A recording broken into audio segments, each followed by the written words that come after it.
Olá, eu sou o Rafael Pinheiro, professor de Física. Sejam bem-vindos ao meu canal e a mais um vídeo direcionado ao CFO do Corpo de Bombeiros Militar de Minas Gerais. Faço com vocês agora a prova para o CFO de 2011, também organizado pela Fundep, a organizadora atual do próximo concurso. Essa prova foi uma prova difícil, de questões complexas e bem elaboradas, que exigiam dos candidatos muita atenção no enunciado, muita capacidade interpretativa e uma boa base conceitual dos fundamentos ali abordados. Pessoal, por causa disso, a quantidade de interpretações erradas a respeito das questões são muitas. Eu estou cansado de ver alunos tentando resolver essas questões e partindo para raciocínios que não são adequados ali no processo de solução. Por ser uma prova antiga também, a gente acha fóruns, sites na internet que discutem essas questões. E a quantidade de comentários com respostas erradas é muito grande. Então tome muito cuidado na hora de pesquisar e utilizar essa ferramenta, né, os fóruns abertos para poder estudar a matéria. Eu agora faço a prova toda com vocês, comento todas as questões e esclareço de uma vez por todas aqui as soluções de cada uma, tá? Espero que vocês se inscrevam no canal, curtam o vídeo, compartilhem com os amigos, se inscrevam para receber as próximas atualizações e qualquer dúvida, e se precisarem de mim, pode me procurar nas redes sociais, aí tem meus contatos e a gente se fala, tá bom? Vamos lá para a solução, é a prova 1 e começamos pela questão número 41. Uma carga de brita está dentro de um bote que flutua em uma piscina. Em seguida, a brita é despejada na piscina. Com base nessa situação, são feitas duas afirmativas. Primeira, o empuxo da água sobre o bote carregado com a brita é maior que a soma do peso do bote com o da brita. Segunda, após despejar a brita, o nível da água da piscina aumenta. Nessa situação, é correto afirmar que... Olha só, no primeiro momento, a gente tem as britas dentro do bote e a primeira afirmativa diz: o empuxo da água sobre o bote carregado com a brita é maior que a soma do peso do bote com o da brita. Vamos lembrar que esse bote está flutuando. Por causa disso, a gente tem uma situação de equilíbrio onde o peso do sistema como um todo é equilibrado pelo empuxo. O peso do sistema é o peso do bote mais o peso da brita.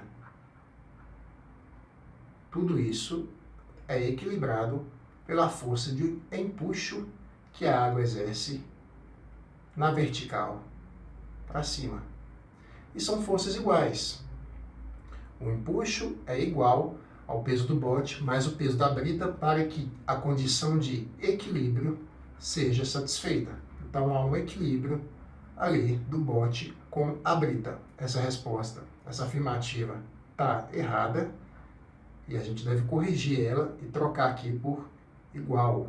Então, se tivesse um igual aqui, realmente a afirmativa estaria correta. O correto aqui é falar que o bote carregado com a brita tem peso igual ao empuxo que a água exerce sobre ele, tá bom? Ele está pesado e, por causa disso, ele está mais fundo na água. Quando a gente despejar as britas para fora do bote, o bote sozinho é mais leve do que quando está carregado. Isso quer dizer que a gente vai agora ter uma nova situação, uma nova configuração para o bote, que é a seguinte. Uma vez que o peso sozinho aqui é menor, a gente tem uma nova condição de flutuação, uma nova condição de equilíbrio. Aqui nós temos o peso do bote. E como agora eu estou equilibrando o bote sozinho, eu preciso de menos força de empuxo, né? A gente vai ter agora aqui o empuxo feito pela água em função do deslocamento de água provocado pelo bote, que não está tão fundo na água agora do que quando ele estava carregado. Como agora o empuxo então é menor, isso quer dizer que o bote subiu em relação à superfície da água. É a mesma coisa de vocês pensarem numa boia na praia, com todo mundo em cima da boia. Todo mundo em cima da boia fica funda na água, né? Se as pessoas pulam para nadar, então aquela boia sobe. Isso é a mesma coisa que está acontecendo aqui com o bote. O bote sobe e aí o nível de água abaixa, tá? O nível da água da piscina abaixa. Percebam aqui no meu desenho que o nível de água abaixou. Bom, Rafael, e com relação às britas? Ao despejar as britas na água, essas britas não ocupam volume dentro da piscina? Sim, ocupam. Elas não deslocam água? sim, deslocam. E esse deslocamento de água causado pela imersão das britas na piscina não faz o nível de água da piscina aumentar? Calma, vamos lá. O que a gente tem que entender a partir daqui? É esse que é o pulo do gato. A prova já sabia que os candidatos estabeleceriam esse raciocínio que eu acabei de trazer e muita gente se perdeu, foi justamente aí. Então, a gente vai ter aqui um total, que é o peso do sistema de britas, que eu vou considerar um peso grande, tá bom? Eu vou considerar também que a brita é mais densa que a água, e brita na água afunda. Por que brita na água afunda? Porque o volume de líquido que a brita ocupa, que a brita desloca quando está imersa dentro da água, não é capaz de gerar um empuxo intenso o suficiente para equilibrar o peso da própria brita. Vocês devem lembrar uma coisa muito importante, eu vou falar isso aqui agora, isso já caiu demais na prova dos bombeiros. O empuxo está relacionado com o volume de líquido deslocado. Ou seja, quanto mais volume um objeto ocupa dentro do líquido, mais empuxo ele sofrerá. Brita sozinha na água ocupa pouco volume, por isso que ela afunda, porque ela vai sofrer pouco empuxo, e ela é pesada, né? Ela é densa, ela é mais densa que a água, por isso que ela afunda. Mas então, ocupando pouco volume, eu garanto a você que ela sofrerá um empuxo que vai ser insuficiente para garantir a sua flutuação.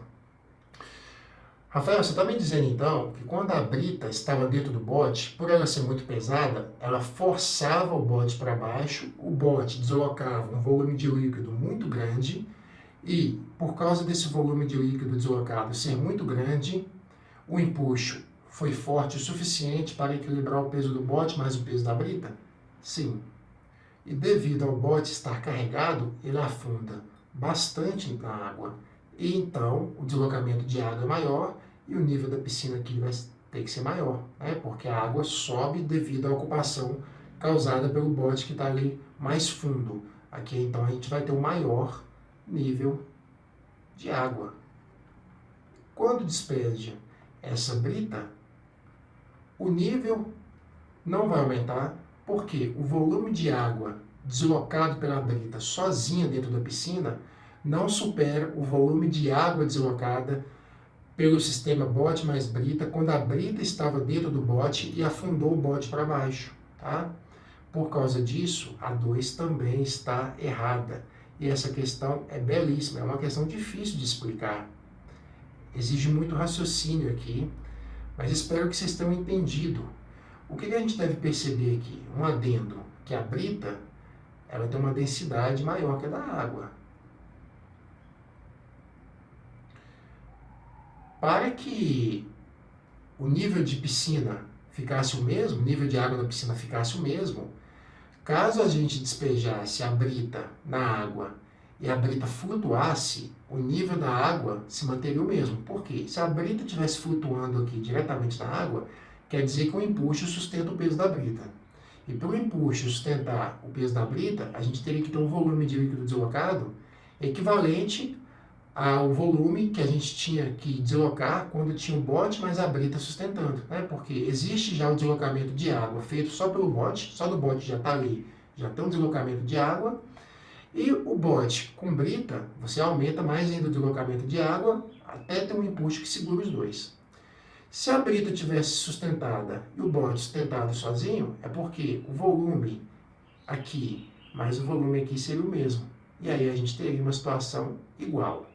Como eu sei que brita na água afunda por causa da densidade, o volume de líquido que ela desloca não supera o caso anterior. E aí o nível de água da piscina abaixa. Essa foi a questão 41. A resposta correta é a letra D. Eu considero essa questão dificílima. Ela tem um grau de interpretação muito grande. A maioria dos candidatos que prestaram esse concurso tiveram dificuldade em acertar essa questão. E até hoje, a maioria dos estudantes, quando confrontam essa questão, eles realmente sentem muita dificuldade. Espero que vocês tenham entendido e gostado da resposta. E manda uma mensagem, um comentário, caso a solução tenha parecido estranha para vocês. Tá bem? A gente se vê no próximo. Vamos para a próxima questão, a 42. Gabriela está em um balanço e é solta de uma altura H1. Ao passar pelo ponto mais baixo de sua trajetória, ela agarra sua mochila de livros que estava sobre o chão. Ela continua balançando e atinge uma altura H2. Durante o retorno do balanço, ao passar novamente pelo ponto mais baixo de sua trajetória, ela solta a mochila e continua balançando, atingindo uma altura H3. Despreze todas as formas de atrito. Com base nessas informações, é correto afirmar que... Pessoal, eu estou cansado de ver essa questão na internet, muita gente discutindo, sempre não enxergando o que a questão quer realmente mostrar, tá? Essa questão não é uma questão de interpretação fácil, ela exige bom conhecimento dos fundamentos conceituais de energia mecânica, de quantidade de movimento, e se você enxergar o que a questão pede, ela se torna uma questão simples. O problema é que muita gente dá muita volta em torno de uma abordagem que não está nem correta, teoricamente, e acaba chegando a conclusões que não são as conclusões às quais você deveria chegar, analisando tanto o movimento de ida quanto de volta. E na internet, eu não me lembro de ver alguém respondendo esse exercício de maneira correta, tá bom? Em fóruns e discussões similares. Vamos lá, espero aqui esclarecer de uma vez por todas qual é a do exercício e que você possa entender a maneira correta de solucioná-lo. No primeiro momento, Gabriela, a partir de H1, quando passar pelo ponto mais baixo da sua trajetória, irá agarrar uma mochila, a sua mochila. Esse agarrar a mochila significa que houve uma colisão perfeitamente inelástica. É a colisão que gera a maior perda de energia, tá? Quando a gente compara colisões. No caso aqui, falar que perdeu energia é também falar que a velocidade da Gabriela diminuiu. Agora, Gabriela e a mochila formam um par único, com a mesma velocidade. A mochila está com a Gabriela agora, então elas estão se movendo juntas, porém com uma velocidade menor que a velocidade que a Gabriela tinha quando chegou até a posição mais baixa, né? Então, devido à queda, ela foi ganhando velocidade, colidiu de forma perfeitamente inelástica com a mochila, e no final dessa colisão, a velocidade agora é um valor menor.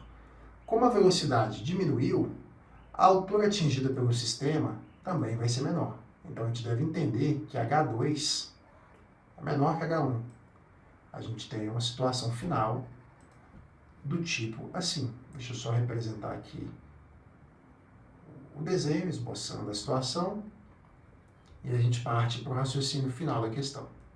Então, no primeiro momento, a gente deve reconhecer que H2 é menor que H1 por causa daquela perda de energia ocorrida na colisão de Gabriela com a mochila.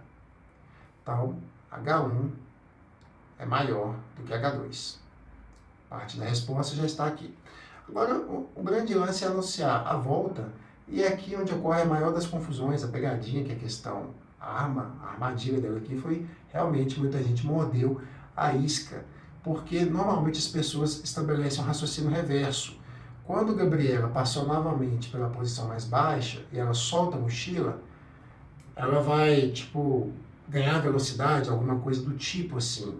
Porém, isso não vai acontecer, porque ela simplesmente solta a mochila. Eu vou classificar as duas possibilidades aqui para vocês entenderem quando que seria a situação de ganhar realmente velocidade, que não é o caso aqui da Gabriela. Até vou citar aqui algumas provas militares. Ficou meio ruim aqui, né? Peraí. Gabriela, e ela vai soltar a mochila. Ela vai soltar a mochila, vou deixar os dois separados aqui para dizer que houve aqui o desacoplamento, né? Ela solta a mochila. Gente, são duas situações possíveis que a gente pode analisar. Não aqui só é uma única situação, mas eu quero acrescentar um outro raciocínio para vocês. Se você lança uma granada, isso é comum em provas militares, se você lança uma granada, essa granada já vem com um movimento, né? Uma velocidade numa direção e sentido. Quando essa granada explodir, por causa da explosão, cada pedaço vai adquirir uma nova velocidade em uma direção e sentido específicas. Isso acontece quando há uma explosão, a ação de forças internas atuando ali no sistema, lançando cada parte do sistema, cada pedaço, com uma nova velocidade numa direção e sentido específicos. Isso acontece em explosões no geral. No caso aqui da Gabriela, não é parecida a situação. Se a Gabriela tivesse dado um empurrão na mochila no ponto mais baixo, a velocidade de Gabriela poderia se modificar. Porém, Gabriela não empurra a mochila. A Gabriela simplesmente solta a mochila. E soltar a mochila não, eu vou fazer esse acréscimo aqui, não altera o valor da velocidade de Gabriela. A letra aqui está meio corrida, letra de médico, né? Beleza, pessoal. O valor, né, aqui, ó, o soltar a mochila não altera o valor da velocidade de Gabriela. Isso quer dizer que quando a Gabriela solta a mochila, ela, sendo um sistema, permanece na mesma velocidade que possuía antes de soltar a mochila. Então, no exato momento em que ela solta a mochila, a sua velocidade não se modifica, tá? Por quê? Soltar a mochila não há nenhum tipo de interação. Não há nenhum tipo de força manifestada em Gabriela por causa do ato de soltar a mochila. Se ela dá um empurrão na mochila, aí a situação é diferente, tá? Aí gera interação, manifestação de forças e alteração da velocidade. Bom, se a velocidade não se altera, a altura atingida não pode ser diferente da altura inicial antes dela passar por esse ponto na volta. Qual que era a altura inicial? Quando eu falo inicial, gente, estou falando aqui a partir da volta, tá? Ela vinha de H2, a altura 2. E aí, Gabriela, na volta, soltando a mochila no ponto mais baixo, não sofre qualquer modificação em sua velocidade e atinge uma altura igual a H2. Conclusão é uma só, é de que, sem sombra de dúvidas, H3 e H2 devem ser iguais, tá bom? A mochila vai sofrer ali o seu movimento, a mochila vai cair, né? Ela vai cair com um lançamento horizontal, aqueles lançamentos assim. Aqui está a mochila, mas a Gabriela segue sozinha na sua trajetória, atinge uma altura H3 igual a H2, porque o ato de soltar a mochila não altera o valor da velocidade de Gabriela. Se a velocidade de Gabriela não é modificada nesse ato, repetindo mais uma vez, a altura no qual ela pode atingir tem que corresponder à altura onde originou o seu movimento aqui na volta, tá bom? H2 é igual a H3. Então, matamos a questão, H1 é maior que H2, que é igual a H3. A resposta, sem discussão de qualquer recurso, tem que ser a letra A. Vamos para a próxima questão, a número 43. Um gás ideal contido em um recipiente pode passar de um estado inicial I ao estado final F por meio de dois processos diferentes, K e L, como representados no seguinte diagrama de pressão versus volume. Sejam QK, o calor recebido, e WK, o trabalho realizado pelo gás no processo K. No processo L, esses valores são QL e WL, respectivamente. Nessa situação, é correto afirmar que mais uma questão de difícil interpretação, de bastante fundamento conceitual, de difícil resolução, e muita gente aqui agarra, tá? O CFO 2011 realmente pegou pesado, né, pessoal? Espero aqui que vocês consigam expandir os conhecimentos de física de vocês através desse vídeo. E essa questão eu vou resolver de duas formas. Uma forma mais técnica, que vai ter mais destreza conceitual, tá? E depois uma forma mais interpretativa, meio que um macete, assim, para a gente poder chegar na resposta de uma maneira tranquila. Vamos lá, a fórmula mais técnica primeiro, né? A fórmula mais técnica aqui, vamos precisar das fórmulas da primeira lei da termodinâmica. Gente, a primeira coisa a pontuar é que quando você sai de um estado inicial e atinge um estado final, não importa qual processo foi realizado, qual caminho foi tomado.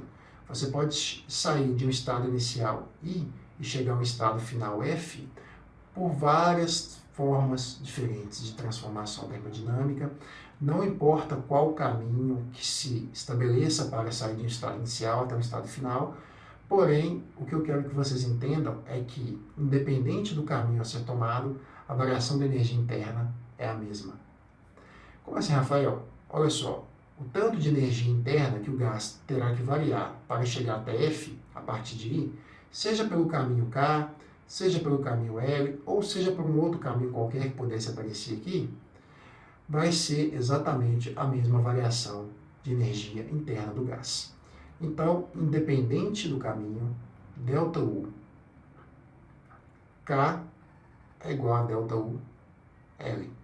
ΔU significa variação da energia interna, tá bom? Bom, da onde que eu devo buscar relações a partir daqui? Lembrar que, a partir da primeira lei da termodinâmica, o calor trocado com o gás é igual ao trabalho que esse gás desempenha mais a variação da energia interna. Ou seja, ΔU, se vocês observarem bem, é igual a Q menos W. É igual a calor trocado menos trabalho. Uma vez que ΔU de K é igual a ΔU de L, repetindo mais uma vez, porque saíram de um mesmo estado inicial e atingiram o mesmo estado final, então devem necessariamente passar pela mesma variação de energia interna, eu posso escrever uma igualdade me baseando nas variáveis calor e trabalho. Ou seja, estou falando para vocês que eu posso escrever de uma forma muito tranquila isso daqui, ó. O calor trocado na transformação K menos o trabalho da transformação K é igual ao calor trocado na transformação L menos o trabalho da transformação L. Bom, sendo assim, eu vou agora investigar a única coisa que é passível de investigação aqui, que é o trabalho. Pessoal, vocês devem conhecer uma coisa muito importante que já caiu várias vezes no CFO, que é o trabalho de um gás. A pressão constante é simplesmente pressão vezes a variação do volume. Percebam que nas mudanças verticais não há variação de volume. Então, a parte que eu vou eliminar são as partes aqui agora que não tem trabalho, tá? Então, não tem trabalho aqui, trabalho é zero. Não tem trabalho aqui, trabalho é zero. Mas tem trabalho nessa etapa, tem trabalho nessa etapa. Ou seja, existe um trabalho feito na transformação K, tá? Que é uma transformação isobárica, a segunda parte aqui da transformação K, a isobárica, e a primeira parte da transformação L também é isobárica. Só que a gente pode perceber que a variação volumétrica foi a mesma na transformação isobárica L e na transformação isobárica K. Professor, se a variação do volume foi igual, só para eu destacar e mostrar para vocês aonde está essa variação do volume, sem pressa, né, pessoal? O negócio tem que ficar bem explicado. Ó, esse é o volume inicial, esse é o volume final, e esse intervalo aqui é o ΔV, é a variação de volume. Reparem que, seja por L ou por K, o ΔV é igual, né? Que seria essa variação na horizontal. Certinho? Rafael, se a variação dos volumes são iguais, eu posso falar que o trabalho é igual nos dois casos? Opa! Os ΔVs são iguais, porém as pressões são diferentes. Se eu consigo perceber claramente que a pressão em L é menor que a pressão em K, eu posso perceber claramente que o trabalho em K, por ser feito exatamente o mesmo ΔV, mas a uma pressão maior, o trabalho de K é maior que o trabalho de L.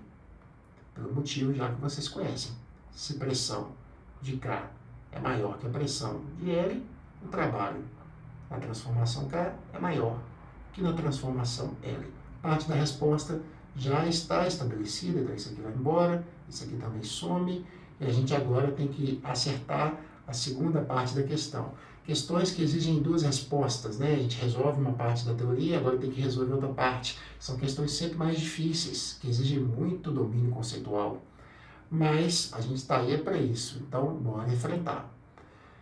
Ô, gente, apenas uma técnica matemática de organização aqui e a questão está finalizada. Se a gente elaborar melhor, vamos separar aqui na igualdade o que é calor em um lado da igualdade e o que é trabalho no outro lado da igualdade. Sendo assim, nossa equação finalmente vai ficar que K menos QL é igual a menos trabalho K, vai passar para a direita, vai ficar trabalho K menos trabalho em L.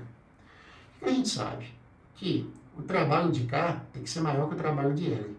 Isso quer dizer, com muita certeza matemática, que esse resultado aqui tem que ser maior do que zero, uma vez que esse número é positivo, ele é maior que esse número, trabalho L, que é positivo, mas tem uma subtração, uma diferença, né?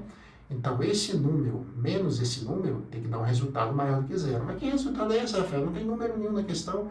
Não importa, é apenas uma análise qualitativa. A gente está interpretando como que as grandezas se relacionam. E essa grandeza, sendo maior do que essa, dá um resultado final maior do que zero. Como é uma igualdade matemática, do outro lado também temos que ter um resultado maior do que zero, porque igualdade matemática é igualdade e não pode fugir à regra. Para esse resultado ser maior do que zero, é porque esse número tem que ser maior do que esse.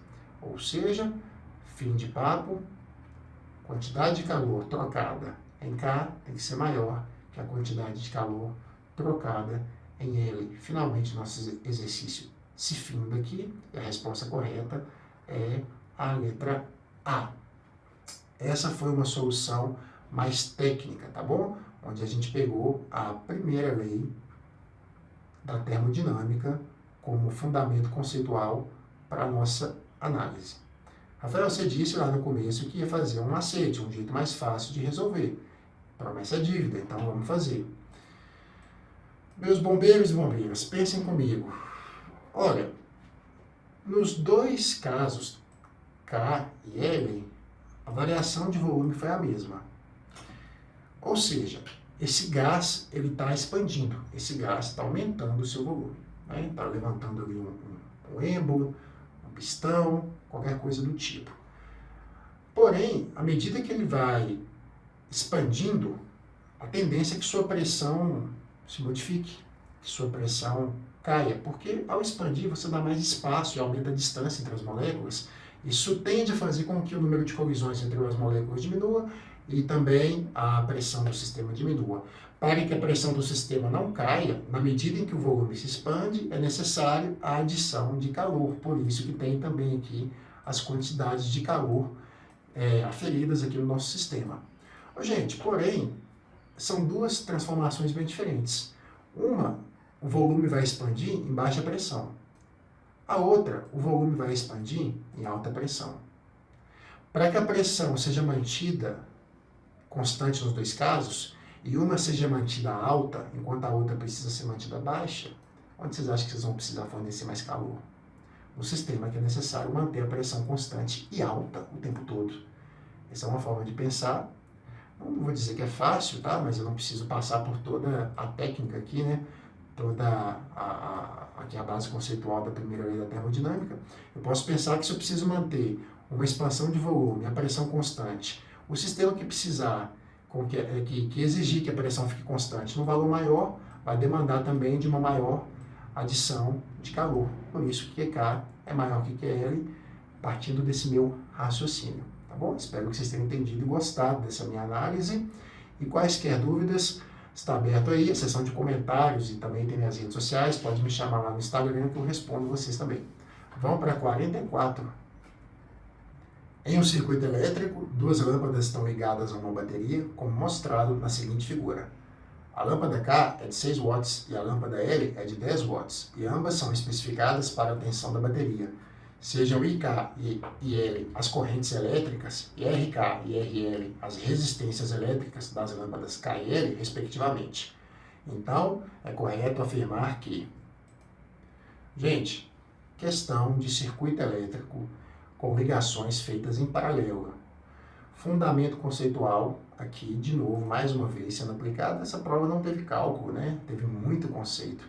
Gente, devemos lembrar que a diferença de potencial ou a tensão estabelecida na fonte é a mesma entre as duas lâmpadas, porque caminhos em paralelo, tá? Caminhos em paralelo. Isso eu estou escrevendo porque isso é realmente muito importante, cai demais. Estão submetidos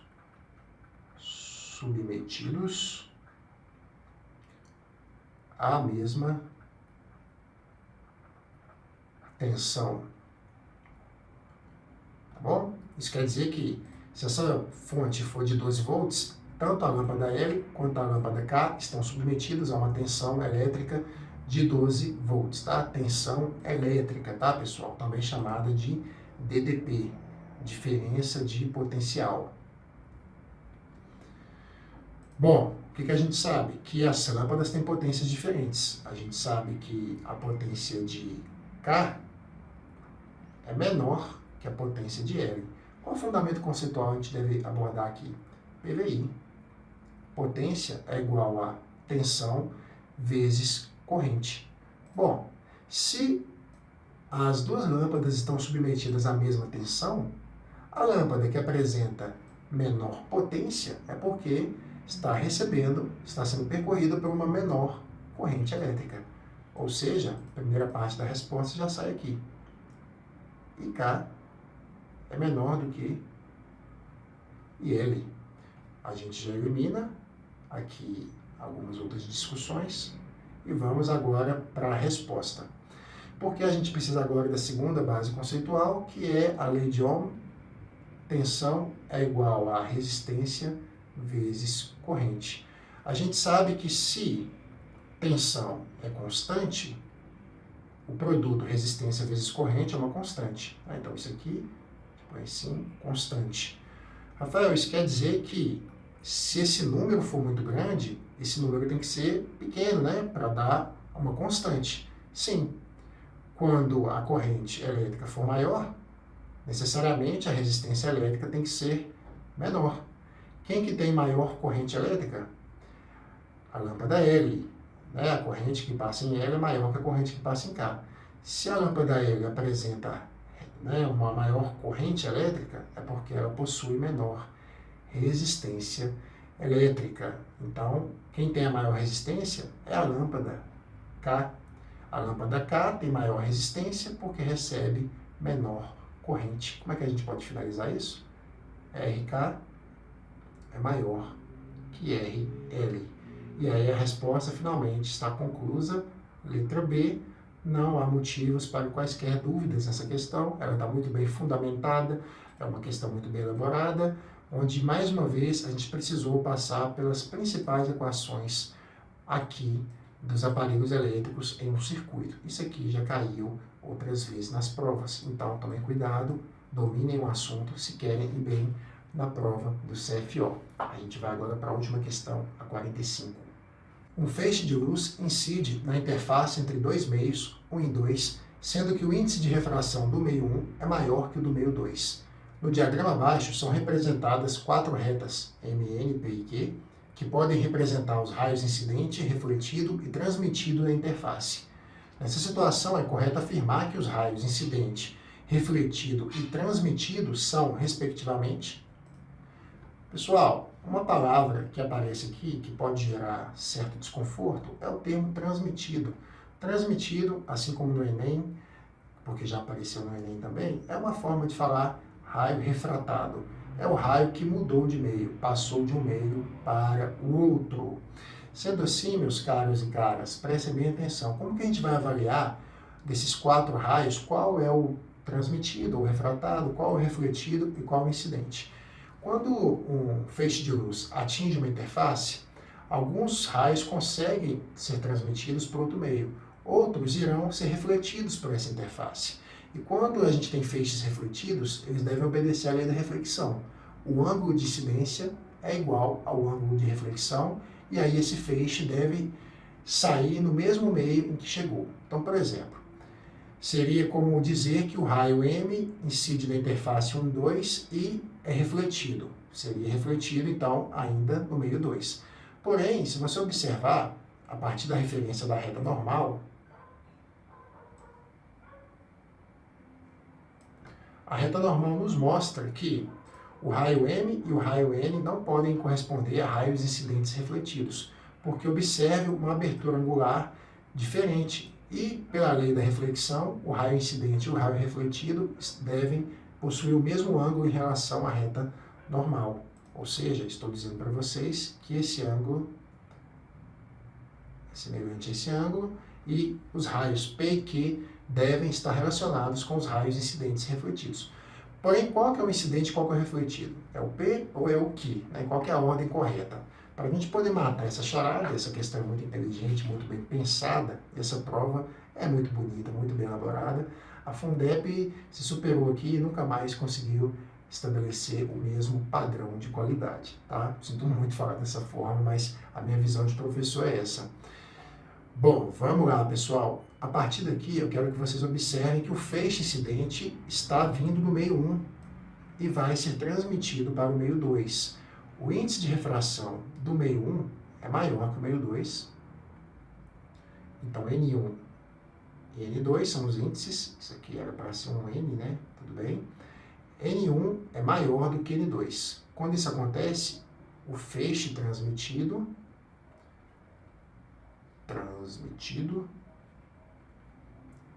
se afasta